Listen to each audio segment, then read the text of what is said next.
This is Hidden Killers Live with Tony Brueski, Stacey Cole, and Todd Michaels. I'm going to start with this. I don't know anyone who protects a predator other than a predator. And yet that's exactly what we've watched happen for decades at the highest levels of power. Virginia Giuffre's voice was supposed to be buried with her, but it's louder now than ever, rattling the walls of governments, law firms, boardrooms that swore they knew nothing. Today, we're with the former FBI Special Agent Robin Dreeke, former chief of the Counterintelligence Behavioral Analysis Program. We're pulling back the curtain on how predators protect each other, why the system still shelters them, and what happens when silence becomes a survival instinct. This isn't about conspiracy. It's about psychology, about the psychology of power, leverage, and fear. And if you think it ends with Epstein, you're not paying attention.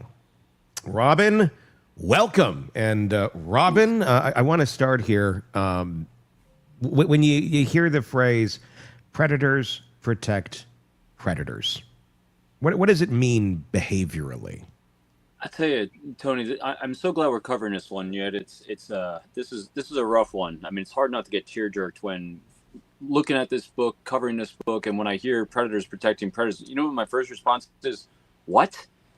And because this is such, out of everything we cover, believe it or not, this is one of the most hardest things I think for us to understand, because it's contemplative, systemic, horrendous behavior over long periods of time. And so when predators are protecting predators, I always just got to look at, all right, what are the fundamentals of human behavior? And that is control, power, feeling safe. And so predators protecting predators is really about people protecting their own mindset and their own mind think about how screwed up the world is around them. So they want to surround themselves in that echo chamber so they can keep going with that abhorrent behavior. Granted, they don't think it is. But if you get in that chamber where you have other predators around you thinking the same thing, yes. And the key here is to always remember, none of these predators are doing it for the other person, because that would require empathy. That would require a bit of altruism about taking care of someone else. None of them are doing that. It is all extremely narcissistic, self-serving. Again, it's a term of art, narcissism. I don't know because I'm not a licensed clinician, but it is extremely, extremely self-serving. And it's the most toxic thing we can possibly see.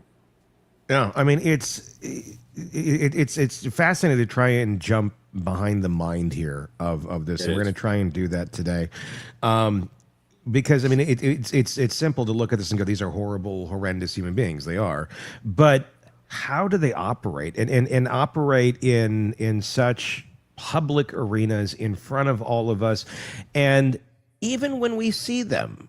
I mean, we have a very bizarre ability as human beings who are not predators to make excuses for them, to have some sort of ways of rationalizing that this person's behavior over here doesn't influence this over here. It's bizarre because the behavior is so abhorrent. It's about as bad as it gets, next to murder. I think some could argue it's even worse. But we, as a society, even when we know about it, we're just like, well, I mean, the examples that come to my mind would be like some obvious ones. R. Kelly. For example, we knew what the hell he was doing. We saw the tape came out. There he is in his home. I mean, there was a freaking Soul Train award in the background, and he's there with a child, and everybody's like, well, maybe it was this, maybe it was that. It's like, it's him in the video. This is his house. Clearly, it is his house. There's his award, and he had an even more successful stretch of his career after all of that came out. I mean, it's really fascinating the way that we can kind of compartmentalize these people on the outside. And I don't want to say we're protecting them as a society, but is it because the truth is just too dark and our brains just can't quite contemplate how one could actually be doing these sort of things to others? So in a way, we act as if they're not? There's a lot of reasons and a lot of data points on this one. So when you take someone of celebrity and notoriety, a lot of times we don't want to believe it. And so we're going to rationalize away what we're seeing, because if we acknowledge the fact that these people that we might have idolized and might set up on a pedestal and we admired, to say they're doing these abhorrent things would invalidate our own ability to see the world accurately around us. And so that goes against how we see the world and how we see ourselves. And so we're reluctant to do those things. So imagine this, we love doing these thought experiments because it really helps us understand deeper. Remove, like R. Kelly, great example, remove his title, name, and position from that entire scenario and ask yourself, if you saw that behavior from someone that you didn't know, yep, would your action be different? Yes. And so that's definitely part of the data points on it. And also, we all experience this in our all lives as well. The vast majority of people do fall within the normal parameters of human behavior. We all have trauma. We've all had experiences. But very rarely have we, unless we're part of this culture and part of this world, have we been exposed to it at that personal one-on-one level. And so because we haven't, we don't have an exposure to it. And so we can't believe it's true, or we just saw it in a movie. Or a lot of times the worst thing some people will do is that, oh, they must all just be it's that group of people. It's all condoned. It's see what I mean? So people will do all these amazing things to rationalize away horrendous things they're seeing because they don't want to believe it, because again, it hurts how we see the world around us. It hurts our self-image. It is hard to explain, but it's never just one thing that is causing it. Yeah. So why do we give celebrities a pass? Why do we? Sorry, Tony, I'm invoking Michael Jackson because I just heard Thriller. I was thinking of Jared from Subway too. Well, yeah, I mean, they're all coming. They're all coming back to me now. Well, when we have these great, and Stacey, to your point, when we have these great, rags to riches stories, or not even rags to riches, or just these great stories that we want to believe, we don't want to have it crashed around us, because again, it invalidates how we see people, how we see others, and our own ability to assess. We always want to believe the best in ourselves. We want to believe that we're really good at discerning crazy from not crazy.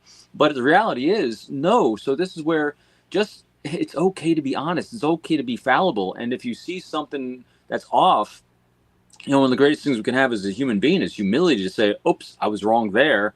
We really need to have some deeper curiosity of what the hell is that? We got to dive deeper on that. The longer you do things like this and the longer you work with people, the more you realize you're never 100% right, and you can't be right all the time. But what you should see is recognizing someone in something that is deviating from a norm of what we expect to see, because that's what it is too. We expect to see an arc, because this is what they're really, just think about this. Celebrities and people of notoriety are really, and most people on TikTok and everything right now, are really great at posting that 5-second highlight reel of their lives. Yeah.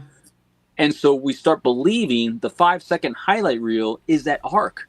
And so it gets harder and harder to believe. There's a major spike from what we think we're going to see and expect. Because again, and then we fall into the realm of, well, it must not be right because it's a deviation. No, you're only seeing such a small glimmer.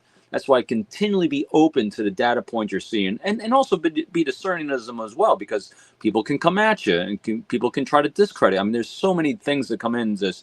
That's why I go back to what we said a couple shows ago. Use the word maybe. Yeah. What you're saying, it goes against how we see the world around us. We're not good at accepting the world around us. We want to go with this vision that we have for it, or what we've told ourselves, or what we've been told. Is that like an evolutionary problem? Are we just not very evolved and very good at seeing our surroundings in for what they actually are? I don't know. I'm fascinated by this. I don't know. I'm not shocked by anything anymore. I think all of us kind of feel that way to a certain extent. I think kind of feel numb to a certain extent of just the amount of figures that we thought were good and pure and philanthropists and this and that, and then it turns out like, oh shit, like all this isn't true. I feel like I personally I don't have any problem seeing the world of what is around me. I have no problem saying I'm wrong or that what I thought was correct is incorrect. I like that. That is a freeing thing. It seems very youthful. It seems very emotionally immature to look at the world in any other way. Is this a problem of emotional maturity that we as a society we're very stunted as a whole, or at least in massive amounts of people are, and a very small percentage is able to kind of see through the blinders and are able to realize, no, this shit is crazy. But then when you raise your hand and say it before anybody else is saying it, you get shot down. You get shut down. Nobody wants to hear what reality might be, even if it is very dark. It's a really great question. Anytime we start talking about our evolution and us as a species, I really love it because it really helps us explain and understand what's going on and what we're seeing and observing. Believe it or not, we are really, really good as a species, not as good as some animals in the kingdom, of seeing things that spike out of the norm of what we expect to see, because we are constantly baselining the world around us. For what purpose? To feel safe. And as the Homo sapiens we are really, really skilled at controlling our environment around us, or at least trying to feel safe. We control our food sources, we control our shelter, we control fire, we control all these things so we can provide and we have offspring. And in order to control the world, in order to control threats, we're very good at seeing what stands out from normal. That is a very pragmatic, objective thinking brain. And the way that you're just describing yourself, Tony, and we all try to do this and we all think we're doing this, is we're objective seeing data coming in. We see data come in, we assess what is cause and effect, and that's why we can move forward. And this is what we're doing. We're doing investigations and we're doing assessments like this. But what happens is, and that's the higher functioning brain we all have. When you're talking about these other reactions that people are having, you're dealing with emotional reactions. Emotional reactions is the lower thinking brain. When people are reacting emotionally, that is, emotional regulation is low. And we've talked about this numerous times. When it comes to emotional intelligence, EQ, one of 5 facets of emotional intelligence is our emotional regulation. And so when we are emotionally reacting to something, which is the fight or flight that kicks in, and defensiveness, all these things where we get emotionally hijacked, that is our lower thinking brain engaging, and that's why we're subjected to chaos. And so what does social media do right now? What's TikToks, Instagram, Facebook, everything, all the social networking platforms, typically they're getting you to react emotionally to things because that sells ad space. And so but as a species, we're extremely capable of it. It's just a matter of how do we get that engaged, and we get it engaged by asking what went on here, what's going on, what's the cause and effect, asking those what questions. When we start asking why questions, why did this person do this, then we get very subjective. And when we get the subjective brain going, there's lots of opinions, and opinions tend to not be as focused on facts. Can be, but they're influenced by emotions. Keep to the what questions. What specifically happened? What was the outcome they were seeking? What caused them to do this? Because again, it keeps that cognitive, thoughtful brain engaged. Yeah. Could it be that there's just evil people? I mean, is this just the purest form of evil that we've seen? So it's interesting when you and a lot of people will attach the label of evil to things and acts and everything, and that, believe it or not, so again, let's do a thought experiment. And here's the challenge: as a species, we are evolved into what we are because of our belief systems that allow us to move beyond 150 in a tribe to more collective things, which is our religion, our beliefs, our ethics, our morals. All these things allow us to collective together. And in order to do that, we created a word like evil because it keeps us in fear. When we fear evil, it keeps us corralled as a species. And that's not to say there isn't evil. I'm just saying that that's a word that people will use. But the universe is just being what the universe is. And you'll have two sides of the coin on this. You have people that'll say, yes, people are born evil or do evil acts. And then you'll have people that are anthropologists coming in, scientists coming in and say, well, here's the cause and effect of the genetics and biology that happened and the nature and nurture part that happened earlier on in life. And they were just formed in this horrendous soup of bad. And they weren't born evil. They were just created, unless you're dealing with a code-breaker type. So, so long answer to your question, Stacey, is I really think it depends on how you see the world and the universe. It can be evil to some people. It can be a really horrendous mix of bad genetics and biology and experiences that created in others. So I think all of it above. It is the way that these figures are protected amongst their circles.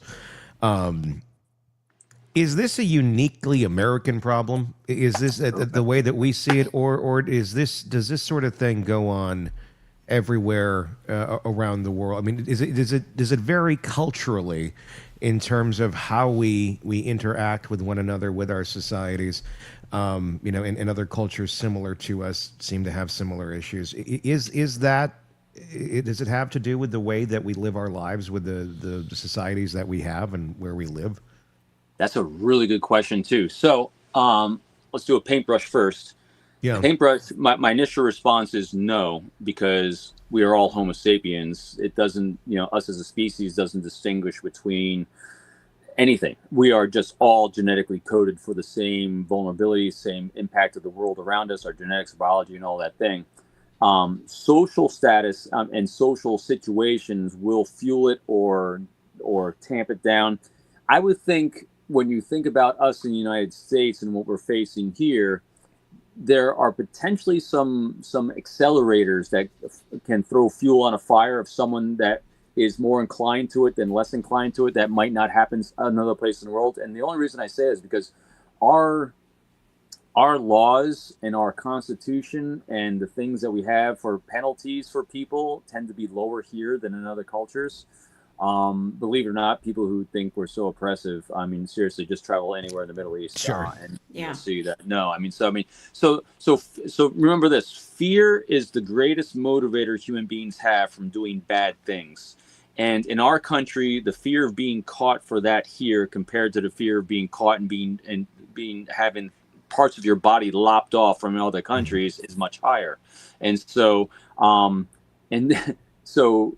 As a species, it's universal.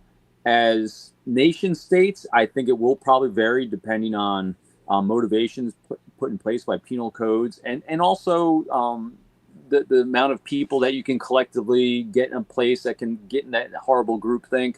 But with the advent of these horrendous online sites and the dark web and the ability to travel, it has spread more around the world, I think, globally than it used to be able to.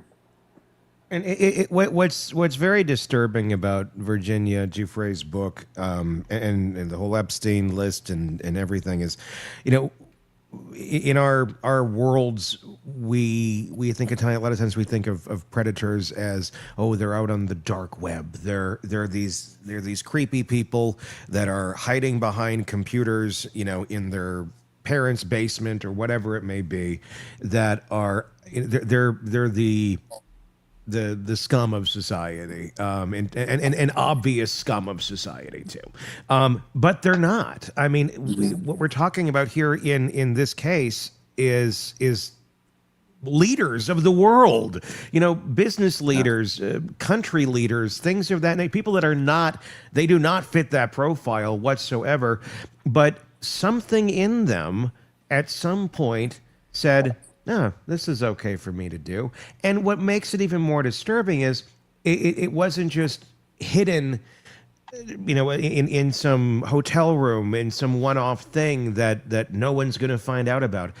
We're talking about Epstein. We're talking about Epstein Island. People literally traded these teenage girls as currency, and they had to collectively come together and say, yeah, let's do all this together. Let's go over to Jeff's place, and because my mind, it's hard to wrap my mind around how this conversation even begins. How one is if you have nothing going on in that world, you're not a predator, you haven't done anything, and then somehow you get roped into it in some way, shape, or form because of the people that you end up being around or surrounding yourself with for whatever you're doing in life.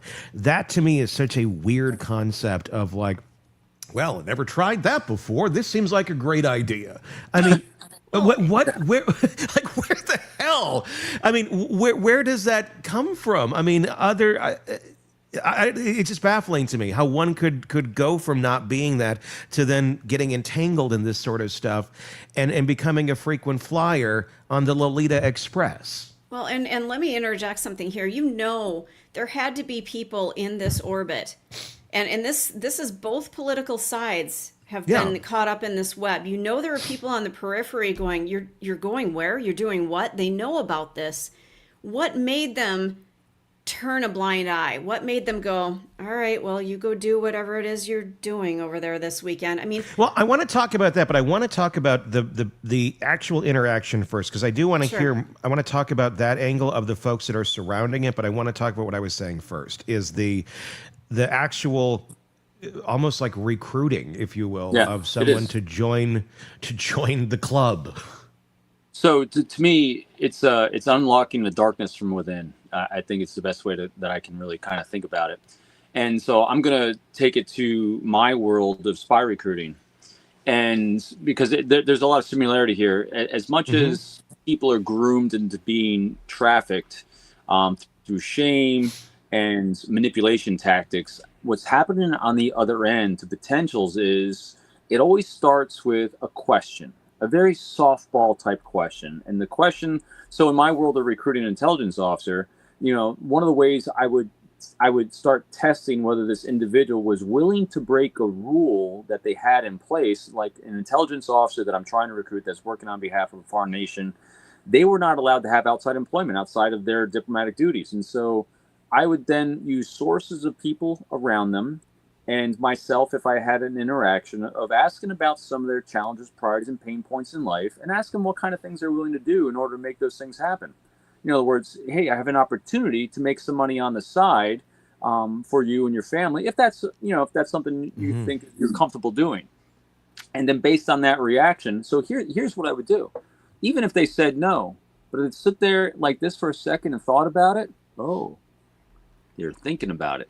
They're thinking about going down a darker path, a more challenging path, a path that had a little more danger in it in order to service a priority and need in their life. And so now we flip it to the Epstein type group of people. So when you sensitize, because I call it sensitizing your environment towards an end goal you're seeking, you have someone like Epstein or Giselle or whoever say, hey, we're going to be having a party this weekend at the place, and you can come at two different times. You can come when it's just going to be this one group, but if you're able to make it for this one, we're going to have so and so and so, and we're actually going to have some of our younger women there. So you don't even say that, you just kind of sensitize them towards who the audience is going to be, who the attendees are going to be. Watch reaction. And so it's a test. I think it's all a test. So again, I don't know it. I only know from the spy recruitment side. But to me, the way that they start seeing who wants to join this club is who is going to give it a thought of who they want to be. Now, see, people like us, I hear that you're going to do that, and I'm sharing what is going on in my life to my loving critics. And my loving critics say to me, what the hell, are you nuts? You don't go there. What the hell has that got to do with anything? Why would those people be there? Stay away from that crazy. Now, people that don't know, and then they're just going, and so it's a slight grooming and testing to who might be willing to entertain the thought of that. And I want to go to Stacey's point about that, where the surrounding folks normalize it, where it's like, oh, and like, what's going on over there, but you really don't, and you're going to tell yourself it's something else, but it's not. That's the other angle where, okay, because it's not just the circle of the people who are actionably doing these horrible things to people. It's the infrastructure around it, the people who may not necessarily be participating in the act, but allowing that infrastructure to thrive and allowing it to go on, even without necessarily a threat of of them being exposed for something. That it's just is it more just of an ease of operation of, well, we kind of need this person here for this, so whatever they're doing over there, I don't need to know about, and I'm just going to pretend it's not happening. That seems to be a weird way of thinking, but it seems to be how these sort of structures flourish. So social proof is a huge part of all these things. And when one person, matter of fact, even in her book, she starts out by saying, when one guy was picking her up on the side of the road, when she just left being raped, there was another girl in the car waving her in, saying it's okay to come on in. So just using social proof in these situations will do just that. And so say you have someone that is to your point, is in this circle, but not the close, darker circle. I mean, it's so much easier to really think about how Diddy was doing his white parties, right? Yeah. Yes. And then after a certain point, people get kicked out because, we had our special club, but until then, everyone was kind of on the peripheral. And this is kind of the social proof. It was going on and you're part of it. It was, but not really, because so here's what a healthier person is doing that might be there, but questioning, hey, what's going on here? What are they going to see? They're going to see social proof by, hey, all these high-powered people don't seem to have a problem with what's going on and who's there, so it must be okay. And Right. then if they see the younger ladies there, they're going to be looking for cues from them. And if they've been trained and groomed to behave a certain way, what are they going to see from them? That they're happy, they're go-lucky, they're happy to be there, and they're so grateful that they're having these opportunities. Whatever they've been told and scripted to do in that environment to give that facade of, oh, this must be okay. I must be the wrong one that's wrong. Because again, if they're kept from talking to each other about what they're seeing, it's easier to just, oh, it must be okay. How many times have everyone said that at some point in their life? It must be okay because they all think it. Right. And when you have people that have a lot of power and you're like, oh, well, they're participating in this. Oh, well, it must be okay. I mean, I guess that's how some will filter it through their brains. What's, I guess, another kind of just hard to wrap your mind around, it's a healthy mind around, is it the more these people have to lose, the darker their shit gets? Because, I mean, if you're thinking of the creep in the basement, preying on people that way, they have nothing to lose. They're already pretty much at rock bottom in life. Mm-hmm. But you have these people who are literally at the top of the world, where if this were to be exposed, if someone was to find out what the hell you're doing, I mean, or does that not even run through their mind? Is it just this feeling of infallibility that no one's ever going to find these things out, that enables them, is somewhere in their mind to say, well, I got nothing to worry about, nothing to lose. I have nothing to worry about because if there's just no way of being caught. We're so insulated here. I mean, is it because they've been insulated for so long and we're finally in a culture where we're exposing this sort of shit and not just going, well, men will be men and writing it off as we have basically through almost all of history? This is kind of a new thing that we're verbally saying this is not okay. This is a relatively new concept to say predatory behavior towards anyone is not an acceptable thing to do. It's probably one of the only benefits of social media right now is that a lot more is getting exposed, and a lot of people are able to take videos and photos of things that otherwise were able to be hidden. There's a lot of things that are going on in there that are causing this. I think in most of these cases, they think they're inoculated against repercussions because of the powerful people around them. Diddy, I think, is the greatest example of someone who felt like he created his own nation state with his own laws. And that's what a lot of these people are doing. They're not subjected to anything. I mean, Epstein had his own island. I don't have a law. It's my island. I can do what I want. It's my island. It's my law. And the other thing, too, here, I think is really, really important to keep in mind. And because you use that word, I can't remember the word you used, Tony, wealthy, rich, or no, successful. Okay. No, they're not. So they're defining success by materialism. And how many of them are happy? They keep doing this because they're caught up in what they're trying to get these dopamine hits from these abhorrent actions, because that's what they've been taught is actually it. When actually the greatest thing you can actually do is just have a great healthy conversation with someone And so they get caught up in this maelstrom of, I got to do this to get more, because they keep seeking this high that is just fleeting from them because they've misdefined how to do it because they got such broken brains. Yeah.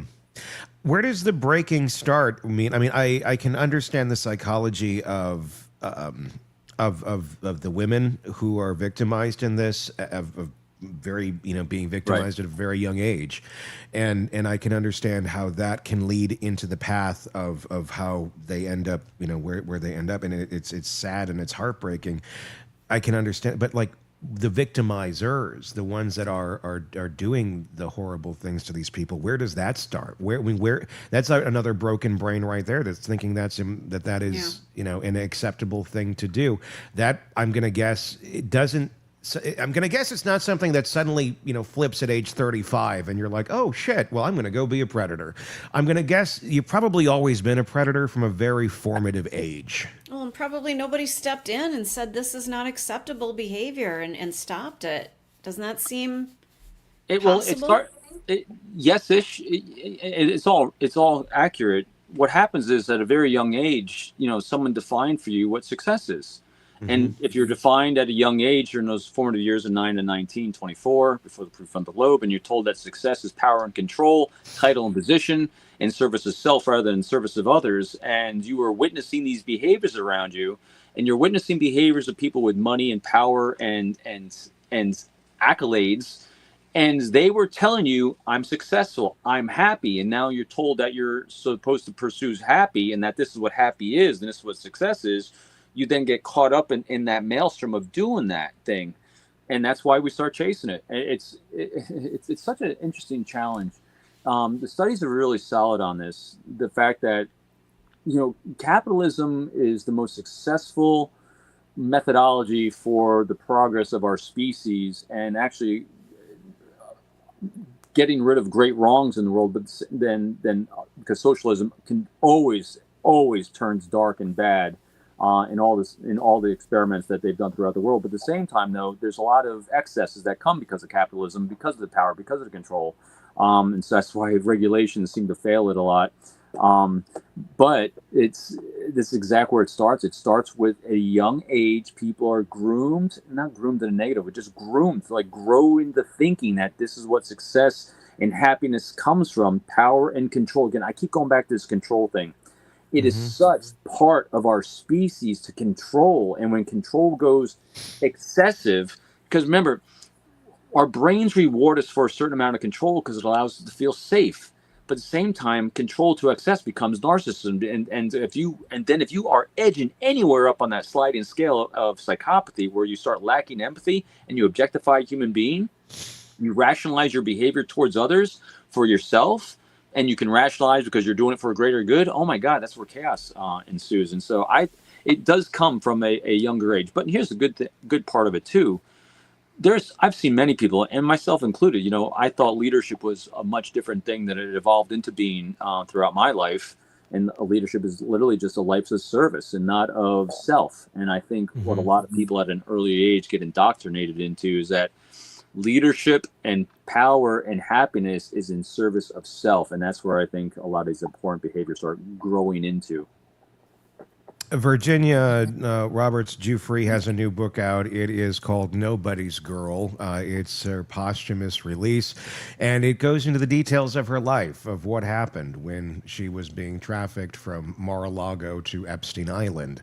And it's a dark one, but it is, I think, a read that everybody should check out. Robin Dreeke, retired FBI special agent, chief of the Counterintelligence Behavioral Analysis Program, is with us talking about this book and the concept of how these people operate and where their brains are at and how it got from point A to point B.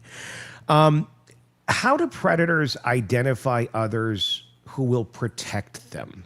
What sort of psychological radar are they looking for in others when they know they need to insulate themselves? Not necessarily that they're inviting their other rich and powerful friends along for their ride, but when they're trying to find the folks that are going to help put up that structure that's going to shield them from the rest of the world, at least in their mind, finding out what exactly they're up to. What kind of people are those folks that otherwise, would not engage in the actual predatory behavior, but they're enabling it, they're next to it, they're living their own lives, they may have their own families, their own everything, and they look like normal human beings and carry out normal, healthy activities in their lives outside of being the infrastructure that keeps these people in the places that they do. I mean, who are they targeting? I mean, who are the prime candidates to be essentially these individuals, flying monkeys, if you will? So here's what I think is probably happening. There's I don't think they actually have a test or an interview process for, hey, you look like somebody who could really check these boxes. And but think about this. So again, these thought experiments do us a great service, and that is, who are the types of people that typically do this? These are people that objectify human beings. They love using power control. You can see them rationalize abhorrent behavior. And so, say you're someone at that level of Epstein, and you're just watching the news, and you're watching any kind of, tickers online for someone, like a CEO's behavior in this, or you're seeing, a lawsuit being filed against this, and you're watching public statements being made, you're watching this person being interviewed. There's going to be a lot of leakage about how that person views individuals, how they view the world. And if you start resonating with someone, it's like, hey, I would do it the same way as this guy. I would say exactly the way he is. I would, because what are they doing? They're identifying someone who has no problem objectifying another human being. They've got a lot of verbal and nonverbal leakage about what's more important, the bottom line or the human being. And so when you start getting a little bit of leakage, then what happens next? Well, I'll give them a call and say, hey, what you said online the other day, I know you're getting a lot of haters out there, but you know what? I really understand what you're saying. You're part of the club of, hey, well, we all got to be in this together. We got to support each other. Why don't you come out to my island sometime? And so you start getting a little, you're just testing waters.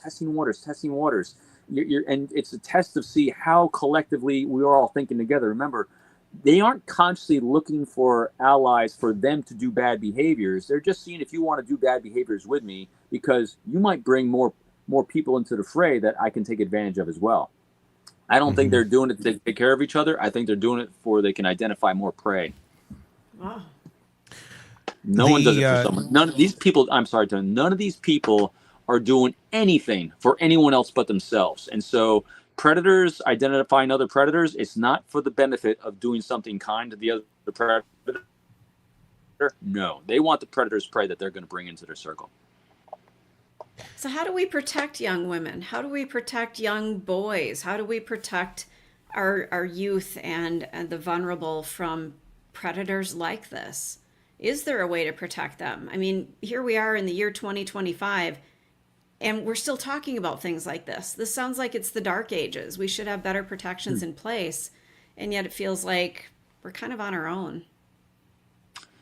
We got to pay attention. Oh my gosh. And we don't rationalize away the things you're seeing and observing. I did a piece, I think it was because of the assassination of Charlie Kirk, and again, the same thing, kids being self-radicalized and going down the path of darkness and the dark triad. And it's hard to see. It's kind of like, and again, this isn't saying that no parent is doing their job, because everyone thinks they're doing a great job, but do this for yourself. Start keeping a journal, a photographic record, a journal. Like my wife and I, we're out camping right now. You can see I'm in my camper. I apologize. And so every time we go on a trip, I actually have a journal. I call it our camping journal. I take some photos, I take some things we're doing, and I put it. And so what I highly recommend people doing is do this for people in your life, your family members, especially your children. Keep a record. Start family traditions of communicating and interactions at a young age. Get people in the habit of communicating openly and honestly. The only way they're going to do that is if you don't shame them from what they're saying. You don't judge what's coming out of their mouth. You be there to listen. And if you start journaling, where you're going to start noticing an arc, a behavior of the people in their lives. the types of friends they have, the amount they're communicating with you. And then once a week, assess how much do we communicate. Is it staying the same or is it getting less? Because what happens is that when children, young adults, or even adults start going down a darker path, there's a shift in behavior. But it doesn't go from 0 to 100. It's a gradual shift, but there was all of a sudden a shift where some becomes more and more isolated, more and more to themselves. And if you're worried that you're not going to recognize it, you will recognize it if you look back. All right, a month ago, 2 months ago, 3 months ago, we were talking this much about this kind of things. And over here, somewhere along the way, we stopped talking. So you can actually look at the data and say, where did this happen? It happened here. And then you can walk up to Sally or John and say, hey, I noticed back about a month ago, we didn't seem to start talking as much. What's going on? I'm here for you. What is going on? Bingo. And so you can actually help them identify, because people are oblivious to what happens, but something happened here. What was it? Well, we live in a world. I mean, obviously, everyone's upbringing is a little bit different. It does all start at home. If you have, stable and healthy communications, and you raise your children in reality, on reality's term, and don't hide behind ignorance as a virtue, or mistake, innocence for ignorance. I think you can make a huge difference in where those young people are going to end up and the type of people they're going to end up surrounding themselves with, and knowing, and they'll have a knowledge of, yes, this is a healthy communication I'm having with someone, or this is a big red flag. I feel like we have a world where we have a lot of kids that are very educated on this topic, and they're able to steer away from getting themselves into a situation where they're going to get groomed and they're going to have somebody take advantage of them. Again, it starts at home, and it's the luck of the draw for all of us as to who and what we're born into. But we also, I think you can have the most well-meaning family in the world, and if you're protecting that child's innocence with ignorance, you're not helping that child. I mean, at some point, you got to let the kid wake up. You can't protect them from the world forever, because if you keep protecting them from the world forever, they're going to fall into the pits. And I feel like we do a lot of that. It's, oh, they're so innocent. And and it sucks that we live in a really shitty world with a lot of predatory people. So yes, realistically, when they're really young, we don't need to be educating them necessarily, because they're not going to understand what the hell half of this is. But I feel like at a younger age, we need to start teaching kids about this sort of shit, and we don't. I mean, I started educating my daughter at like 5 or 6. We were watching To Catch a Predator, and I felt she needed us to understand there's shitty people out there. There's scary people out there in this world, and as much as I'd like to be there 1,000% around her at all times of the day, I can't be, because I'd like her to grow and develop into a strong, independent woman. She needs to have these building blocks in her life, in her mind, to understand what she's up against out there, so she doesn't fall into those pits. But just as a parent, and you've probably seen it too, when your kids were younger, there's so many parents who, kids of even the same ages, there's so many kids are completely ignorant to this topic. And they're the ones that are going to fall into this shit, because they're not going to see the red flags, and they're going to go, oh, this guy really does seem like a nice guy. He must really care about me. And then they fall down those roads. We don't educate at home enough on so many of these things. And again, it's circumstantial. You're at the odds of what kind of education your parent had, and it doesn't mean college education, just common sense education on what you're going to prepare your children for in the world around them, because sometimes the parents are just as ignorant as some of the victims can be, because they don't know what they're up against.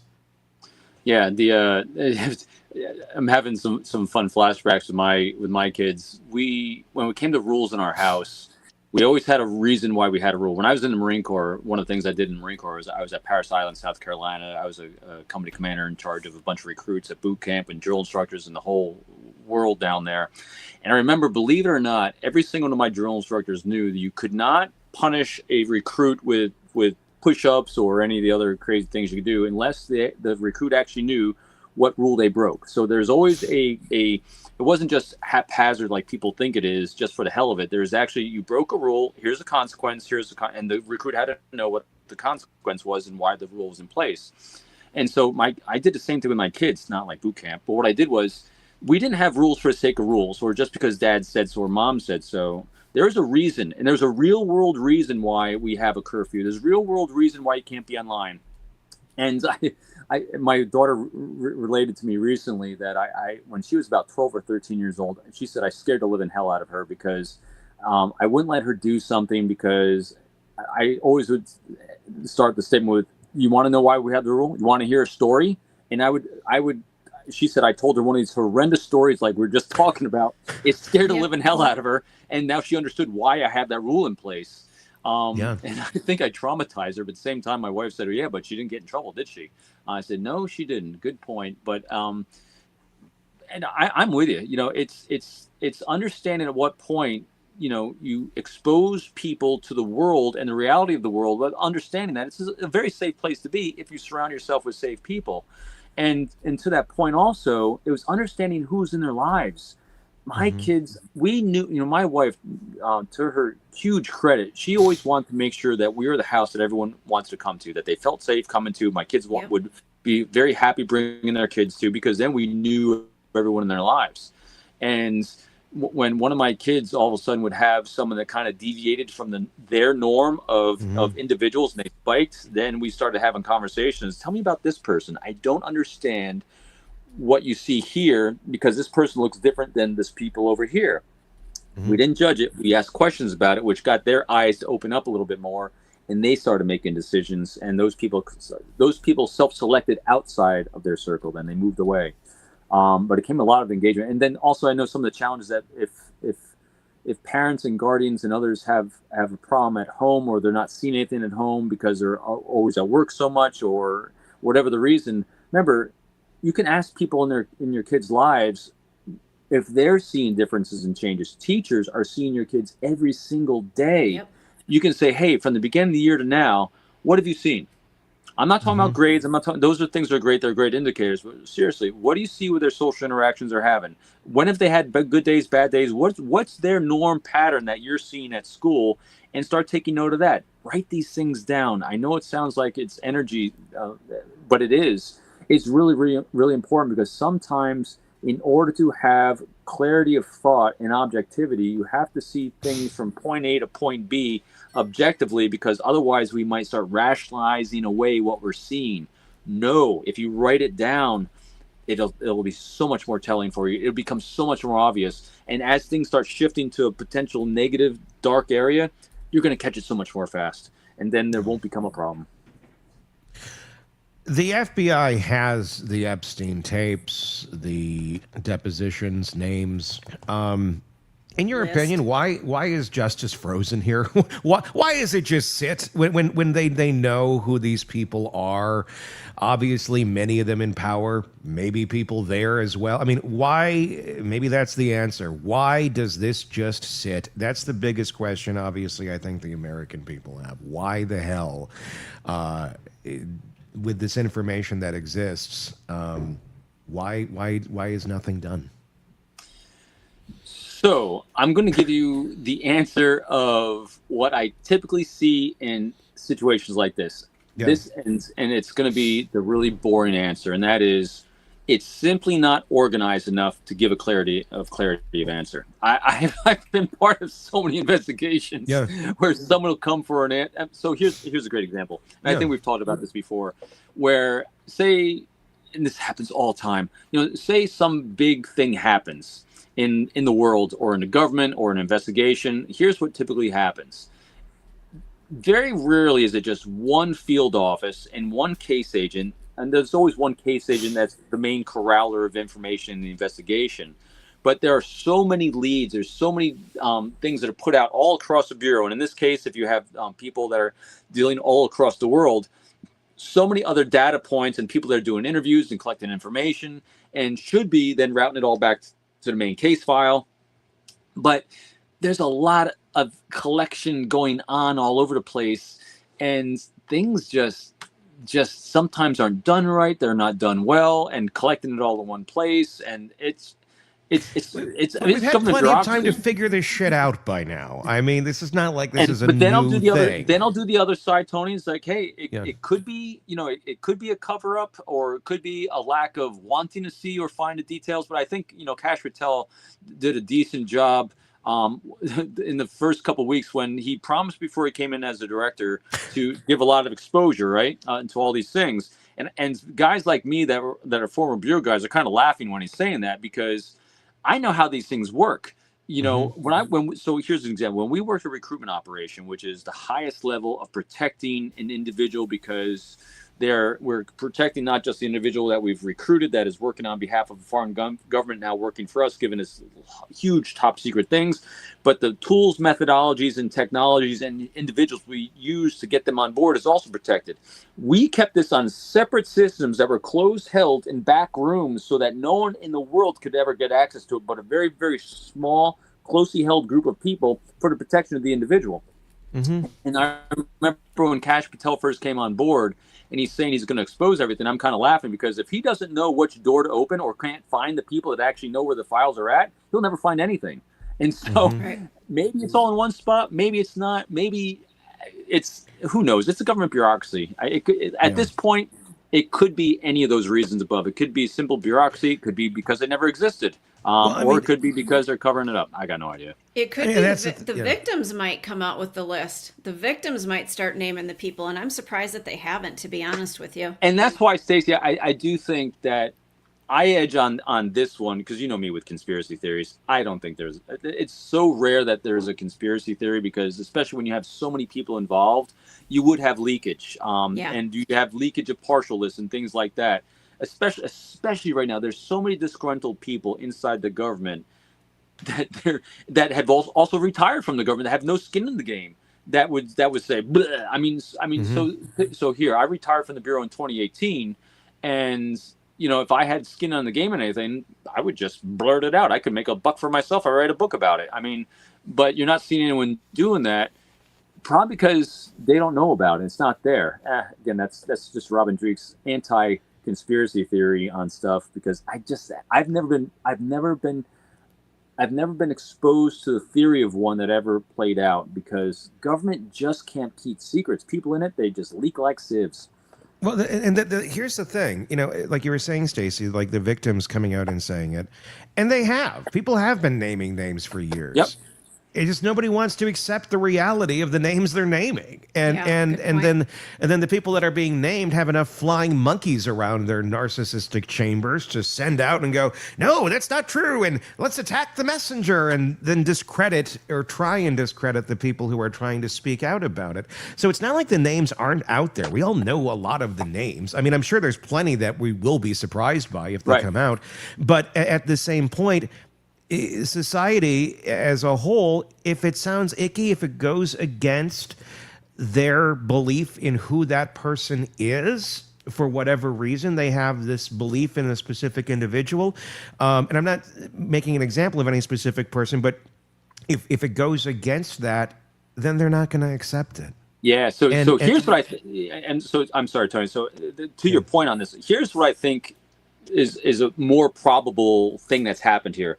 It's not a collective thought of conspiracy or cover-up, but to your exact point, so all these leads get sent out to all these different places at all different times over a long period of time, all across the world, to interview this person, contact this person, and then what happens is that person does that interview, but that mindset of, oh, couldn't possibly be this, and you rationalize away this, and so that person that did that one interview kind of downplays it or shuffles it off, or it doesn't get uploaded because the other person that was supposed to upload it didn't think it was much of a big deal at the time. So what happens is all those people and all those victims are identified. They were all talked to, but because you had a lot of holes in the bucket of holding it together, just didn't care or didn't think it was much. It just didn't get consolidated into something more solid. So I think it all probably happened where they did do all the things they're supposed to do, because I don't know why they wouldn't have, because there's not a collective person that says, hey, let's have a conspiracy to cover this up. It just doesn't happen that way.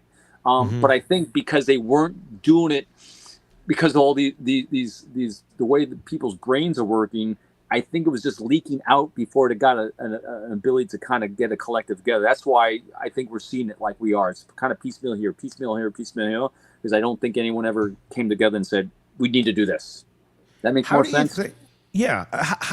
How do you think a society would react in America?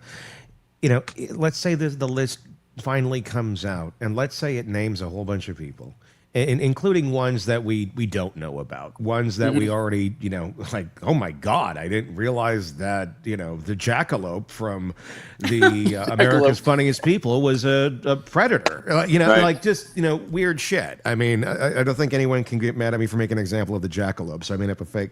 And like They're 5 people remember the jackalope.